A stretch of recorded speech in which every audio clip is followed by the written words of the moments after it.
વલસાડ જિલ્લામાં ભારે વરસાદ વરસી રહ્યો છે ત્યારે વાગલધરાની ખરેરા નદીમાં વૃદ્ધ તણાયા હોવાની ઘટના બની છે। વલસાડના વાગલધરા ગામની આ ઘટના સામે આવી છે। ભારે વરસાદના કારણે જિલ્લાની નદીઓ બે કાંઠે જોવા મળી રહી છે તો એસડીઆરએફની ટીમ દ્વારા શોધખોળ હાથ ધરવામાં આવી છે। તો વલસાડની આ ઘટના સામે આવી છે જ્યાં એક તરફ ધોધમાર વરસાદ ખાબકી રહ્યો છે, બીજી તરફ રેસ્ક્યુની કામગીરી પણ હાથ ધરવામાં આવી છે। દાહોદ મનરેગા કૌભાંડમાં તપાસ ટીમ આવતા હવે ફફડાટ ફેલાયો છે। ગાંધીનગરથી ટીમો આવતા કામગીરી શરૂ કરવામાં આવી છે। કૌભાંડ છુપાવવા રસ્તાનું કામ શરૂ કર્યું તો કૌભાંડી ટોળકી યુદ્ધના ધોરણે કામે લાગી ગઈ છે અને દેવગઢ બારિયાના મોટી ખજૂરી ગામમાં કામ શરૂ કરવામાં આવ્યું છે। કામ શરૂ કરાતા ગ્રામજનો રોષે ભરાયા છે। અત્યારે એ કોમને આંખોમાં ધૂળ નાખવાનું એટલે લોકોને હવે એવું કહે કે અમારું કામ પૂરું બતાવીએ કરીને અમને એવું કરવા બેઠા છે। અત્યારે હજુ કશું બી કામ થયેલું નહોતું, એક બી રૂપિયાનું કામ કરેલું નહોતું। અગાઉ આટલા 1.5-2 કિલોમીટરનો રસ્તો છે। તો કૌભાંડી ટોળકી પહોંચી જતા અને કામગીરી શરૂ કરતા હવે ગ્રામજનો રોષે ભરાયા છે। તો ગાંધીનગરની જે તપાસ ટીમ છે તે પહોંચી ચૂકી છે। કૌભાંડ છુપાવવા રસ્તાનું કામ શરૂ કર્યું છે તે પ્રકારના આક્ષેપ કરવામાં આવી રહ્યા છે। સંવાદદાતા સૌરભ અમારી સાથે જોડાઈ ગયા છે। સૌરભ, એક તરફ તપાસ ટીમ પહોંચી ચૂકી છે અને ગ્રામજનોમાં રોષ જોવા મળી રહ્યો છે, શું સ્થિતિ? बिल्कुल कही शकाय कि दाहोद जिल्लाની અંદર જે મનરેગા કૌભાંડને લઈને 4 ફરિયાદ અત્યાર સુધીમાં નોંધાઈ ચૂકી છે અને મનરેગા કૌભાંડને લઈને ગાંધીનગરથી જે ટીમો દાહોદ ખાતે આવી હતી અને દાહોદમાં જે હાલ મોટી ખજૂરી ગામ તરફના જે વિસ્તારોમાં જે તપાસ ચાલી રહી હતી ત્યારે કૌભાંડી જે લોકો છે તેઓ દ્વારા પોતાની ભૂલ છુપાવવા માટે ત્યાં હાલ માટી મેટલના કામો શરૂ કરી દેવામાં આવ્યા છે। જો કે કહી શકાય કે આ કામો ગ્રામજનોના જણાવ્યા અનુસાર 2022-23ના કામો છે અને 23-24ના કામો છે, પરંતુ હાલ 25-26ની અંદર આ કામો શરૂ કરાતા ગ્રામજનો દ્વારા રોષ વ્યક્ત કરવામાં આવ્યો હતો અને ગ્રામજનો દ્વારા જે તે સમયે આ કામ ચાલુ કરવામાં આવ્યું તે સમયે જે વિરોધ પણ કરવામાં આવ્યો હતો, પરંતુ કહી શકાય કે જે સરપંચ અને તેમના છોકરા દ્વારા ગ્રામજનોને ધમકાવવામાં આવ્યા હોય તેવા પણ ગ્રામજનોના હાલ આક્ષેપ ચાલી રહ્યા છે। ત્યારે કહી શકાય કે એક તરફ ગાંધીનગરથી જે ટીમો દેવગઢ બારિયા અને ધાનપુરમાં ધામા નાખી છે, 10થી વધુ ટીમો જે કામગીરી હાલ તપાસની કરી રહી છે, ત્યારે મોટી ખજૂરી ગામે મનરેગા કૌભાંડનું જે લાખોનું કૌભાંડ છુપાવવા માટે કૌભાંડીઓ દ્વારા માટી મેટલ રસ્તાના કામગીરી ચાલુ કરવામાં આવી છે। જે સૌરભ, સમગ્ર માહિતી બદલ આપનો આભાર। સુરતના ખાડીપુરના પાણી મામલે કલેક્ટર હવે એક્શન મોડમાં આવી ગયા છે। સીઆર પાટીલના આદેશ બાદ કલેક્ટરની કાર્યવાહી હાથ ધરવામાં આવી છે। ગેરકાયદેસર ઝીંગા તળાવોનું ડિમોલેશન શરૂ કરવામાં આવ્યું છે। સર્વે કર્યા બાદ ઝીંગા તળાવ પર ડિમોલેશન હાથ ધરવામાં આવ્યું છે। ધારાસભ્ય સંદીપ દેસાઈ દ્વારા આપવામાં આવી હતી ઝીંગા તળાવની માહિતી। તો ખાડીપુર માટે જવાબદાર ગેરકાયદેસર ઝીંગા તળાવ હટાવવા માહિતી આપવામાં આવી હતી। માહિતીના આધારે કલેક્ટરે સર્વે હાથ ધર્યો છે।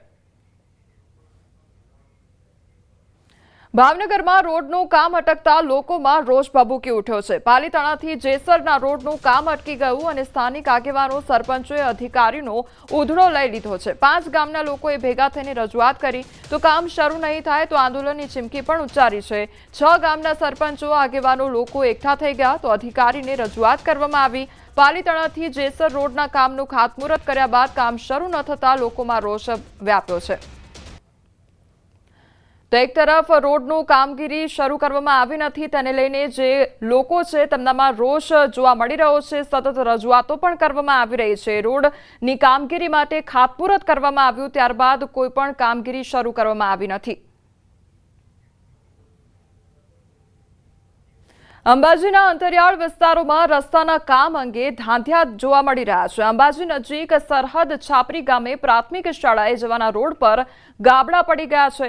સરહદ છાપરી પ્રાથમિક શાળામાં જવાનો રસ્તો નદીમાંથી પસાર થાય છે। આ રસ્તામાં ઠેક ઠેકાણે ગાબડા પડી ગયા છે અને મોટા પથ્થરોથી આ ખાડા ભરવામાં આવ્યા છે। તો આવા ઉબડખાબડ રસ્તા પર નાના બાળકો ચાલી શકે તેમ નથી, તેમ છતાં ભય સાથે ભણતર માટે આ રસ્તાથી વિદ્યાર્થીઓ પસાર થવા માટે મજબૂર બન્યા છે। દાંતા તાલુકો મહત્તમ આદિવાસી અને પછાત વિસ્તાર માનવામાં આવે છે। કહેવાય છે કે જે ઊંડા અને અંતરિયાળ વિસ્તારમાં જે સરકારી કામગીરી કરવામાં આવે છે ક્યાંક ને ક્યાંક આંગળી ચીંધાઈ રહી છે અને જાણે કોઈ જોવા જ ન આવતો તેવા પ્રકારની કામગીરી કરવામાં આવે છે અને એવી બોગસ કામગીરી કરવામાં આવે તેનો તાજા દાખલો બતાવવા માંગીશ, આપને ચોક્કસપણે બતાવીશ કે આ જે રીતે છે આ છાપરી શરત છાપરી જે છે શરત છાપરીના શાળાના ફરતે બોક્સ કન્વર્ટની જે કામગીરી કરવામાં આવી છે એનું બોર્ડ મારેલું આપ જે જોઈ રહ્યા છો બોક્સ કન્વર્ટની કામગીરી કરવામાં આવી છે અને આ દ્રશ્યો બતાવવા માંગીશ કે આ જે દ્રશ્ય છે બોક્સ કન્વર્ટના કામ જે છે એ આ રીતે આપ જુઓ છો બોક્સ કન્વર્ટની કામગીરી કેવી થયેલી છે। આ જો આ રોડ જે છે માનો છો કોઈ કેટલા રૂપિયા વપરાયા હશે અને કેટલા રૂપિયા ખવાયા હશે આ એનો તાજા દાખલો છે। અમે આક્ષેપ નથી કરી રહ્યા પણ ચોક્કસપણે કામ જોઈને ચોક્કસપણે ઈચ્છા થઈ રહી છે કે ચોક્કસ આ બોગસ કામગીરી કરવામાં આવી છે અને ક્યાંક ને ક્યાંક કોઈકની મિલીભગત હોવાના કારણે શાળાને જે બોક્સ કન્વર્ટની કામગીરી કરવામાં આવી છે તે ક્યાંક ને ક્યાંક ચાડી ખાઈ રહી છે ભ્રષ્ટાચારની। ચોક્કસપણે સરકારે આ બાબતની તપાસ હાથ ધરવી જોઈએ। નર્મદા જિલ્લામાં આવેલા સ્ટેટ હાઈવેમાં પ્રથમ વરસાદે ખાડા પાડી પડ્યા છે અને જેના કારણે સ્થાનિક રાહદારીઓ અને પ્રવાસીઓ બધા જ હેરાન પરેશાન થઈ ગયા છે। ત્યારે જિલ્લાની દિશા સમિતિની બેઠકમાં હાઈવે ઓથોરિટીના અધિકારીઓ હાજર ન રહેતા સાંસદ મનસુખ વસાવા ગુસ્સે થયા હતા તો સાંસદે ખુદ સ્વીકાર્યું છે કે સ્ટેચ્યુ ઓફ યુનિટી તરફ જવાના રસ્તા હાલ ખરાબ જોવા મળી રહ્યા છે। ઓવરલોડ વાહનોના કારણે રસ્તાના હાલ બેહાલ થઈ ગયા છે તો સાંસદ મનસુખ વસાવાએ કહ્યું કે બેઠકમાં હાઈવે ઓથોરિટીના અધિકારીઓની ગેરહાજરીને લઈ કેન્દ્રીય મંત્રી નીતિન ગડકરીને રજૂઆત કરવામાં આવશે। રાજપીપળાથી અંકલેશ્વર જતો રસ્તો એની પણ ખૂબ ખરાબ સ્થિતિ છે એની પણ અમે ચર્ચા કરી છે। મતલબ ગ્રામ્ય રસ્તો હોય કે સ્ટેટનો કે જિલ્લા પંચાયતનો કોઈ પણ રસ્તો હોય પ્રજાની સુખાકારી માટે સારામાં સારો એ કદાચ હમણાં પાકા નહીં થાય પણ ભારે વરસાદથી આપણે સમજી શકીએ ખૂબ ભારે વરસાદ થાય અને એ મુદ્દો પણ અગત્ય બોલી જતો હતો કે રસ્તા ખૂબ સારા બને છે પણ ઓવરલોડ જે ગાડીઓ જાય છે એમાં રેતીવાળા હોય કે પછી ખાણ ખનીજવાળા હોય અથવા તો બહારથી કોઈ પણ હેવી વાહનો આવતા હોય એને પણ ચેક કરો। નર્મદા જિલ્લામાં સ્ટેચ્યુ ઓફ યુનિટી બન્યા બાદ જે રોડ રસ્તા છે જે ફોર લાઈન બન્યા તમે જોઈ શકો છો તેમ કે લગભગ 5 થી 7 વર્ષ થયા છે અને આ રસ્તાની ભીષમાર હાલત થઈ ચૂકી છે। પહેલા જ વરસાદમાં રોડ જે છે એ ખખડતા હાલત થઈ ગયા છે।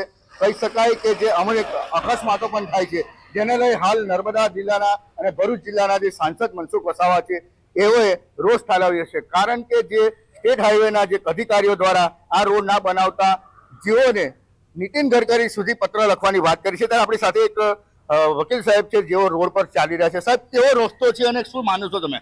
રસ્તો તો બહુ જ ખરાબ છે। તિલકવાડા પછી એટલો રસ્તો ખરાબ છે કે ગાડી ચલાવવી મુશ્કેલ પડે છે। ના રસ્તો વરસાદથી નથી પહેલેથી જ ખરાબ છે, પહેલેથી ખાડા પડેલા જ છે, કોઈ મરામત થતી નથી, અકસ્માતોનો ભય અને ગાડીઓને બી નુકસાન થાય છે। રસ્તો વહેલી તકે રિપેર થાય એવી વિનંતી। સાહેબ સ્ટેચ્યુ ઓફ યુનિટી વિશ્વમાં સૌથી ઊંચે ફલક પર પહોંચ્યું છે પરંતુ રોડ રસ્તાને કારણે પ્રવાસીઓ પણ ઓછા થયા છે, શું કહેશો? સ્વાભાવિક છે, આવા રોડ રસ્તા પર કોણ આવશે ભાઈ? અમારે તો કોર્ટમાં જવાનું એટલે છૂટકો નથી, ના છૂટકે આવવું પડે, બાકી કોઈ સહેલાણીઓ તો આવો રસ્તો પ્રિફર કરે જ નહીં, સ્વાભાવિક છે। શું માનો છો તમારો રસ્તો ક્યારે કેવો બનવો જોઈએ? તાત્કાલિક આ તો સ્ટેચ્યુ ઓફ યુનિટી જવાનો રસ્તો છે, ફર્સ્ટ ક્લાસ રસ્તો થવો જોઈએ, ખાડા ના હોવા જોઈએ અને એનો મેન્ટેનન્સ પણ જે તે વિભાગે જોવું જોઈએ।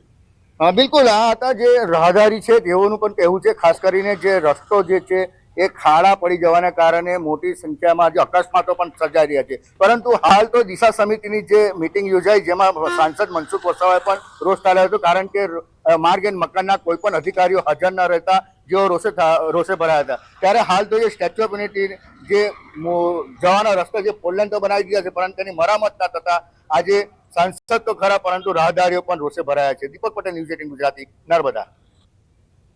રાજકોટમાં કોંગ્રેસના વિરોધ મામલે જિલ્લા કલેક્ટરનું નિવેદન સામે આવ્યું છે। જિલ્લા કલેક્ટર ઓમ પ્રકાશે કહ્યું કે રાજકોટથી જેતપુર વચ્ચે કુલ 18 બ્રિજનું કામ ચાલી રહ્યું છે જે અંતર્ગત હાલ 12 જેટલી ક્રેન મૂકવામાં આવી છે। ટૂંક સમયમાં 3 જેટલા બ્રિજ વાહન ચાલકો માટે ખુલ્લા મૂકવામાં આવશે। 18 બ્રિજનું કામ જે છે આ નેશનલ હાઈવેનો ચાલુ છે અને આ 18 બ્રિજમાંથી 14 જેવા ડાયવર્ઝન આપ્યા છે। આપણે જ્યાં સૌથી સેન્સિટિવ પોઈન્ટ્સ છે જ્યાં વારંવાર ટ્રાફિકના ઇસ્યુ બનતા હોય છે અને ત્યાં 12 જેવી ક્રેનો મુકાવી છે અને 2 ક્રેન જે છે ટોલ પ્લાઝા ઉપર મુકાવી છે। જે 48 કલાકનો આપણે એક ડ્રાય સ્પેલ મળી જાય તો નેક્સ્ટ 3 બ્રિજ જે છે ઓપન કરી શકે છે।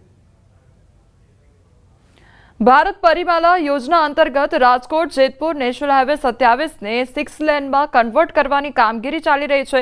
1.5 વર્ષ જેટલો સમય થવા છતાં કામગીરી પૂર્ણ કરવામાં આવી નથી, જેને લઈ રાજકોટથી જૂનાગઢ અને પોરબંદર જતા વાહન ચાલકોને ભારે હાલાકીનો સામનો કરવો પડી રહ્યો છે, જેને લઈ રાજકોટ શહેર કોંગ્રેસ તેમજ ગુજરાત પ્રદેશ કોંગ્રેસ દ્વારા રાજકોટ કલેક્ટર કચેરી ખાતે ઘેરાવ કરવામાં આવ્યો, તો ધારાસભ્ય જિગ્નેશ મેવાણી, લાલજી દેસાઈ સહિતના આગેવાનો ઉપસ્થિત રહ્યા હતા। 60 કિલોમીટરના અંતરમાં 2 ટોલ છે, પરંતુ ટોલ ચૂકવવા છતાં રોડની બિસ્માર હાલત છે, જેને લઈ રોડ નહીં તો ટોલ નહીંના નારા લગાડવા પડ્યા હતા અને સાથે જ કોંગ્રેસના આગેવાનોએ પાટા બાંધી પ્રતિકાત્મક વિરોધ પણ નોંધાવ્યો હતો।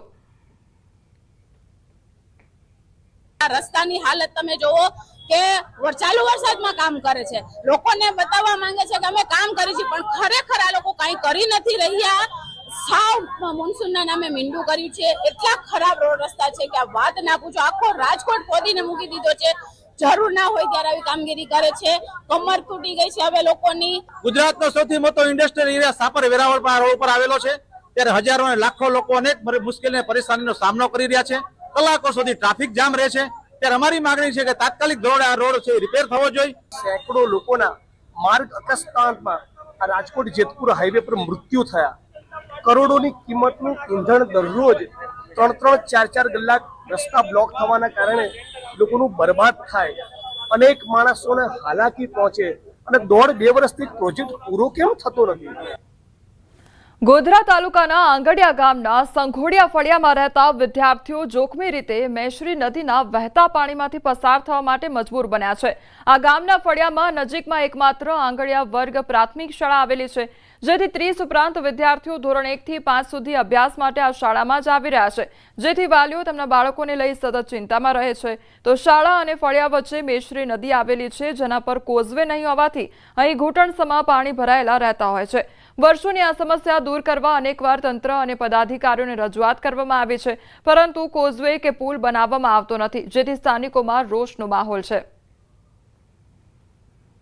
પ્રાથમિક શાળામાં હાલમાં 111 બાળકો અભ્યાસ કરી રહ્યા છે, તેમાંના 50% બાળકો સંગોડિયા ફળિયામાંથી નદી પાર કરીને આવતા હોય છે। અમારા છોકરાને કેડ પાણી ઉતરીને નિશાળે મૂકવા જઈએ છે, અને અમારા છોકરા તણાઈ જાય તે જવાબદારી કોણ રાખે? અને અમે કામ ઘરનું કામ મૂકીને અમે નિશાળે લેવા જઈએ છીએ, તો અમે પણ કેડ પાણી ઉતરીને છોકરાને દોરીને લાવીએ છીએ। અમારે સાંકલી સીમાડા ફળિયાથી એ આશ્રમ સુધી અમારો રસ્તો બને, અને આ પુલને ઘણી વખત એવી રજૂઆતો કરવાથી અત્યારે કે તમારો પુલ મોટો પડે છે, તો ગામમાં તો તમે રોડ બનાવી દો છો, તો એ તમારા એમાં ખર્ચો નથી આવતો? અહીંયા જ અમારા આટલામાં ખર્ચો આવી જાય છે તમારે, કે વધારે આપણે નાળા આવે, આ આવે તે આવે। લગભગ 25 થી 30 બાળકો અહીંયા આપણા પ્રાથમિક શાળાની અંદર ભણવા જાય છે, અને અમારે તકલીફ એ છે કે નદી ઓવરટેક કરીને જવું પડે છે।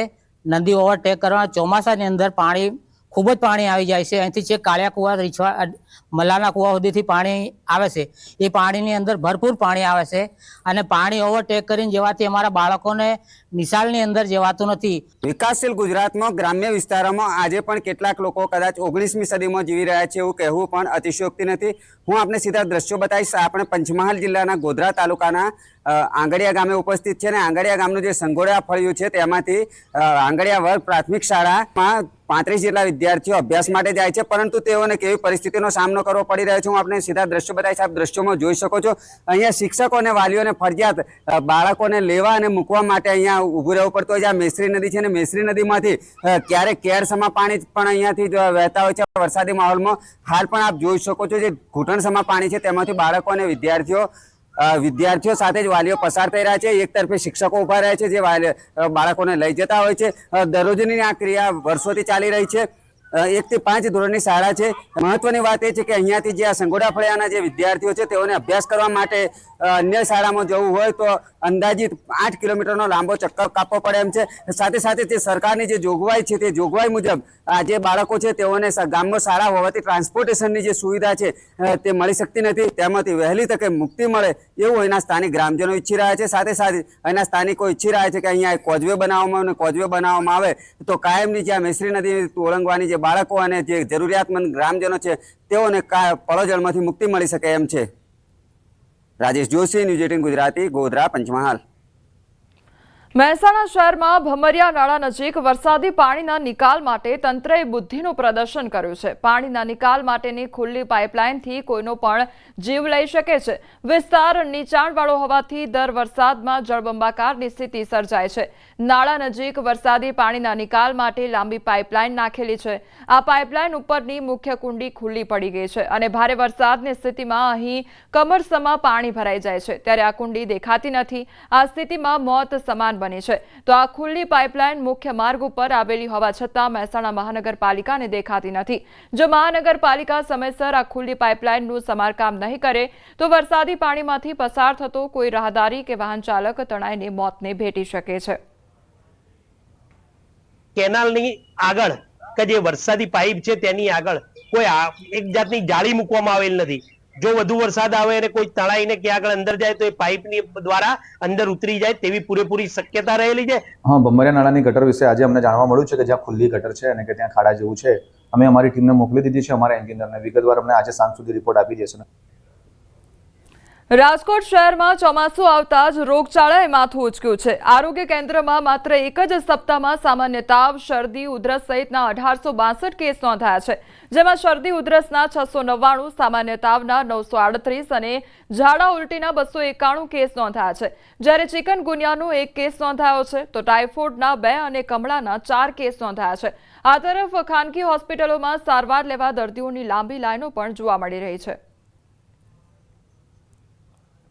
શરદી ઉધરસના કેસમાં 699 શરદી ઉધરસના કેસ, સામાન્ય તાવના 938 કેસ ઉપરાંત ઝાડા ઉલટીના કેસ જોવા જઈએ તો 291 જેટલા કેસ ઝાડા ઉલટીના નોંધાયેલા છે.